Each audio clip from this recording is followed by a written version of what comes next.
Kolonel, vetëm pak ditë më parë, shteti shqiptar vendosi që të blej 300 milion dollar armatime nga Shtetet Bashkuara të Amerikës dhe u duk si një nxitim i madh për të kaluar marrëveshjen në kuvent. Çfarë fshihet pas kësaj marrëveshje dhe çfarë po bëhet gati të ndodhë në rajon?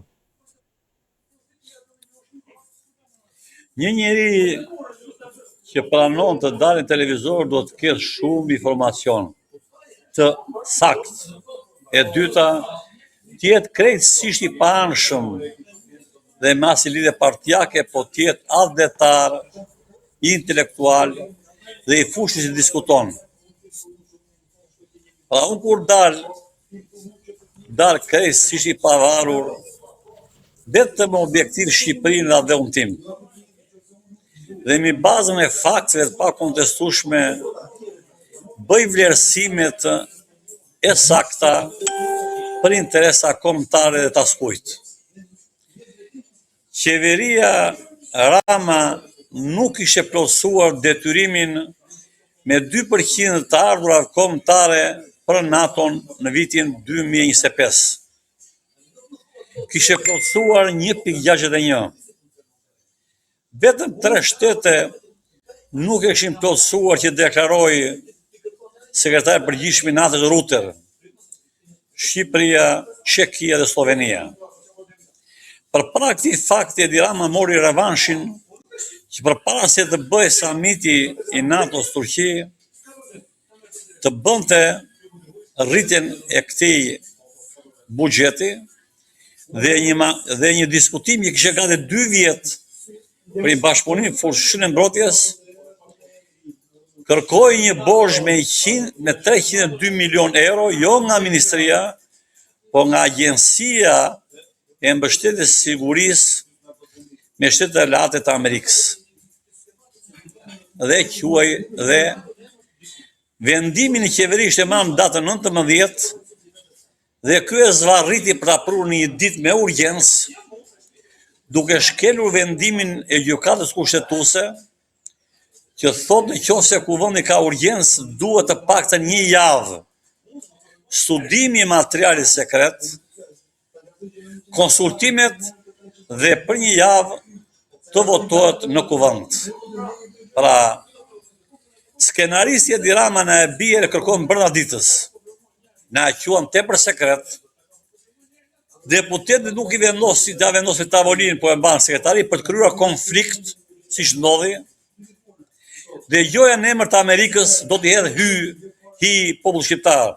Edi Rama është pa arsim, pa shkollë, pa kulturë për drejtimin e Shqipërisë. Është një piktor i dështuar i cili nuk është as ekonomist, as financier, as diplomat, as ushtrak madhor, dhe përveç kësaja i influencuar dhe komanduar nga shtetet kundërshtare, po e fut Shqipërinë në krizën më të rëndë historike. Pra, e bëri këtë marrëveshje me shpejtësi më të madhe dhe vajti për justifikuar në samitin e Ankaras me atletet të bardha që u bë humori podiumit dhe pasaj që vendosën nga rreshti i parë shkuan në rreshtin e tretë mbrapa dhe kur shkoi për takim me Erdoganin i thanë o këpucët o s'ke takim. Dhe veshë këpucët zezë se Erdogani se priste bëri takimin. Edi Rama është non grata i pashpallur me shkrim në Bashkimin Evropian, në pjesën demokratike amerikane, në Kosovë po dhe mëtej. Ai ishte kryeminist formal, i cili po sjell pasoja shumë të rënda Shqipërisë, dhe kur populli dhe komi shqiptar demonstron në Shqipëri asaja, ai ka shkuar si që pa të dhërmi dhe me një anijet mafiozve të bën plazh. A e kuptoni çfarë mungese përgjegjësie ka ky njeri? Kur populli shqiptar është ngritur këmbë kundër tij, kundër politikave të tij, dhe sa ai shkon e bën plazh në dhërmi. Çfarë të thuash kur ke një njeri i cili nuk mendon as për pensionistët, as për eninë, por nuk është kryeministri i Shqipërisë, po kthye një biznesmen i pasurive kombëtare me mafia botërore dhe Shqipërinë, dhe në emër të gjojë investime strategjike e kolonializoi Shqipërinë me Izraelin dhe mafian e tjera, që Parlamenti Europian bëri 2 raporte ku kritikon ashpër 183 lekë që ka dhënur në 43 zona strategjike Edi Rami dhe nuk anullon. Jo vetëm që nuk anullon, po vazhdon me shpejtësi dhe në Bregdetin e Vlorës i dha Turkut gjoja investitor strategjik hapësirat të mëdha dhe vazhdon paketën e maleve për ta pushtuar Shqipërinë nga mafia botërore nëpërmjet gjoja investitorëve strategjik që ka bërë listën ai se s'ke bërë neve, dhe paketës maleve nësa ne si qytetarë të Shqipërisë nuk marrim dot 1 metër. Pra Shqipërinë po afal mafias dhe Shqipëria u pushtuan kjo mafia. Ka pasur një konflikt në fakt kolonel lidhur me aeroportin e Vlorës mes Beqet Pacollit dhe qeverisë shqiptare. Madje qeveria shqiptare ka nisur edhe procedurën që t'i marrë aeroportin në Beqet Pacolli. Si e shikoni këtë përplasje dhe pse po vjen kjo përplasje? Edi Rama për konflikte personale, kush nuk përgjigjet fare, mbyll tani si veprojnë me Beqetin me televizorin, dhe në qoftë se dëgjuat lajmet, në qoftë se lexuat pan mbrëm, agjencisë ajrore shqiptare janë bllokuar 110 milion euro. I mori Beqeti. Gjakun ton, jo të Edi Ramës. Dhe tani vazhdon gjyqin të marrë të gjithë dëmshpërblimet për avukatët dhe kohën e vonuar pagesës.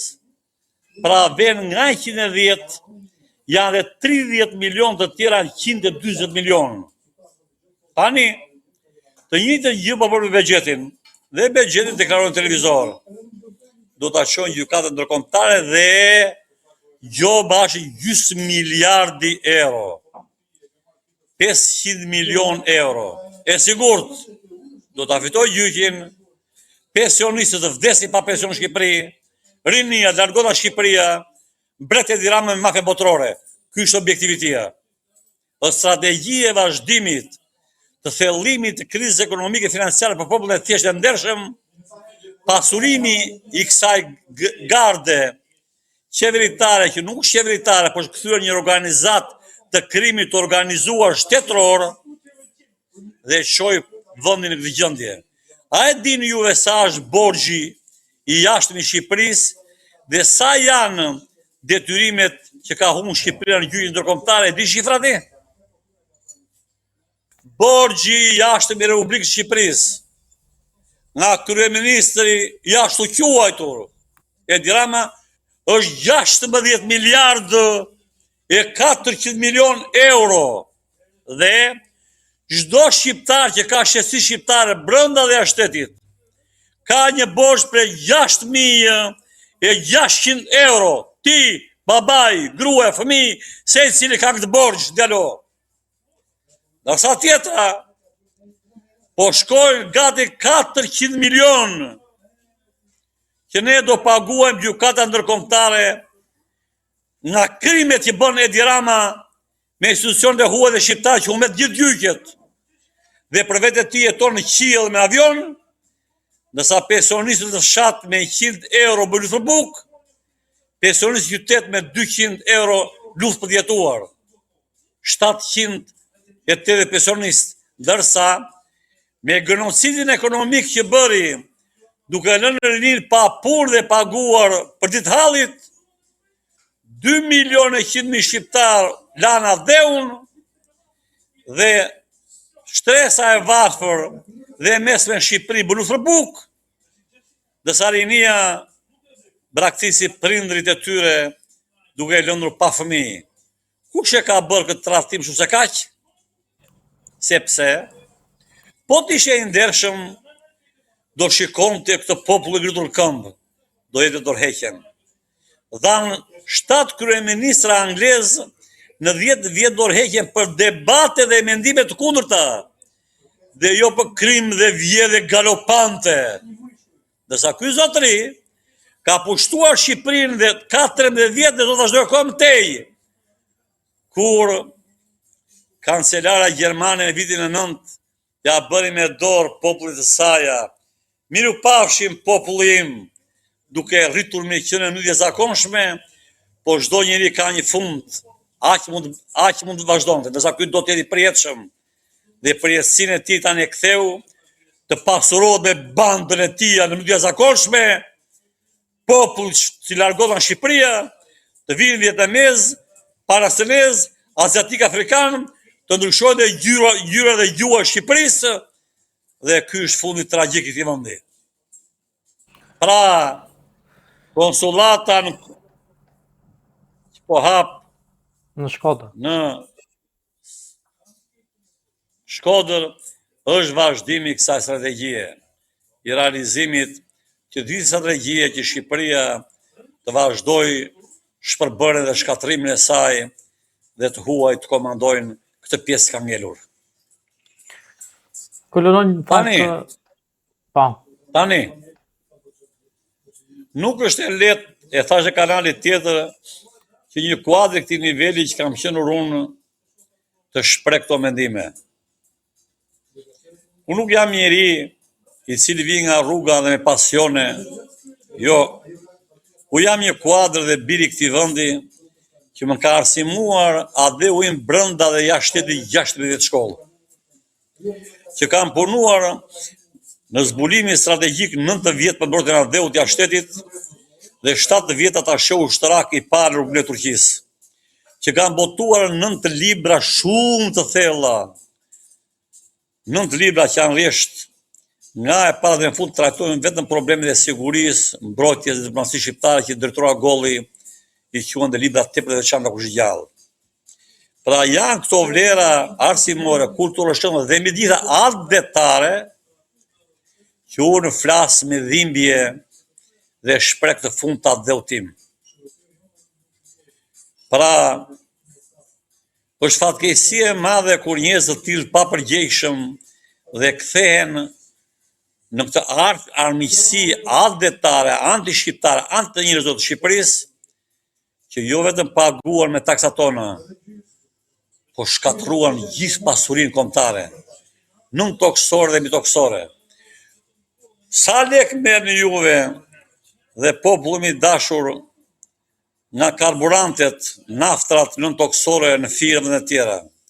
Sa lek marrën qytetarë shqiptarë nga minirat veri? As një lek. 28 vjet u kanë dhënë firma mafioze të botës, Berisha, Rama, Berisha, dhe neve nuk marrëm as një cent. Ashtu siç ka bërë marrëveshje me Sazanin, që as e ka dhënë me qira, as e ka shitur, po e ka falur, dhe ne si popull nuk marrim as një lloj leku. Ka më skandal. Unë ndjek si japën Greqia ishte tyre me qira. Dhe sa qira mujore dhjetore marrën. Ashtu si zoti Rama që e mba ju fshet marrëveshje me Amerikën, 302 milion euro. Sa është përqindja vjetore e fitimit që do marrë Amerika me ne? 2%, 5%, 10%, ku e ka? Pra është 302 milion euro, po marrëveshja është 12 vjeçare. Mbi 302 milion euro, sa do rritet përqindja fitimit që do paguaj popull shqiptar? E ma sekret. Pse e ma sekret? Se është anti-shqiptar. Po i pi gjakun këtij populli. Ai nuk ka asnjë transparencë të detyrueshme që detyron kushtetuta dhe ka paralizuar shtetin demokratik dhe ligjor, sepse nuk funksionon shteti demokratik ku vendin që duhet të kërkojë llogari ka kthyer varësit të tija, gjykata kushtetuese flëgjum, spaku në doll jashtë loje dhe presidenti është kthyer në hotelin e tij. Pra shteti shqiptar është rrënuar, një njeri ka marrë yryshin e papërmbajtshëm, por që një ditë do jap llogari shumë rënd për vazhdimin e kësaj strategjie shkatrimtare dhe shpërbërje të Shqipërisë. Kolonel, duhet pyes lidhur edhe Problemi me është mallor. do t'ju pyes lidhur Problemi edhe është me mallor. Ermal Beqirin, i cili u kap duke fluturuar sipër centralit bërthamor në Francë. Ishte një rastësi që ai ndodhej aty apo kishte ndonjë mision? A e pat kështjellën e tia private në Francë? E pat? Pa. Kjo kështjellë, a kupton sa miliona, miliarda euro bët blerë në Francë? Po në bankë që blokuan 2 miliardë euro, ku jeti? Me kështë e lidhur ai çfarë detyrash ka patur dhe ç'lidhje ka pat me Ramën? Pse s'bësh ti dhe unë që u kam qenë ala me diplomati dhe eci në këmbë në autobus dhe s'ka pranur kafe? Kjo nuk është qeveri, i dashur gazetar. Prandaja, po të shikoni me vëmendje kanale televizive kryesore ditë e fundit në Anglia, në Amerikë, në Itali, në Greqi, dhe kudo tjetër thonë është një mafje që ka pushtuar shtetin shqiptar. Pra, kjo në emër të qeverisë është kthyer organizata e krimit më të organizuar, vjedhëse me objektiv të pasurohet në maksimum me pasurinë e gjakun e popullit shqiptar dhe të ngjelet mbretëri e përjetshme e popullit shqiptar. Ky është objektivi.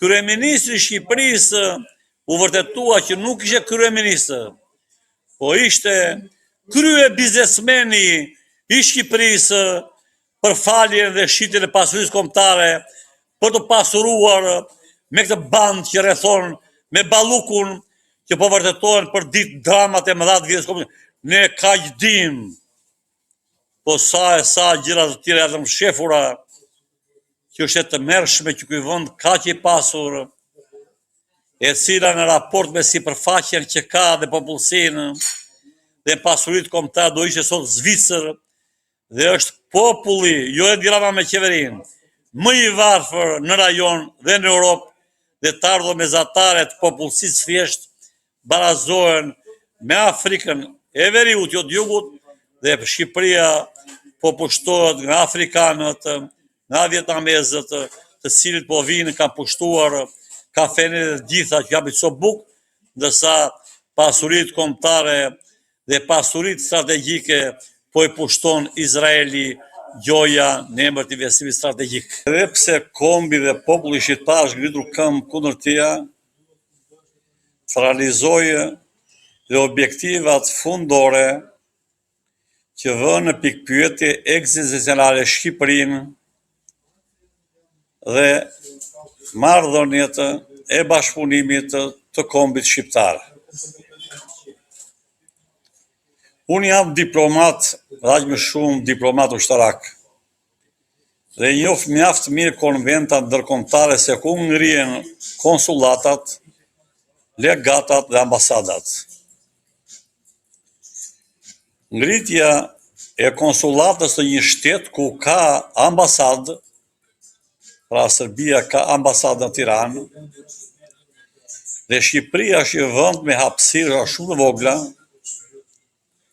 dhe aq më tepër, në Shkodër nuk ka komunitet serb që është kusht, nuk ka investime të nivelit lartë serb në Kosovë, në Shkodër, ku të mund justifikohet hapja e konsulate me rreth as 50 veta që janë në gjithë qarkun e Shkodrës me origjinë serbe, është e kundralishme, anti-shqiptare, antikombëtare.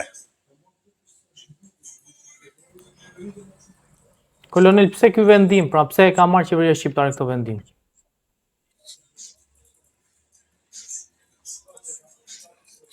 Rri, lexoj, reflektoj dhe shikoj gjitha zhvillimet që po kalon Shqipëria dhe bota shqiptare.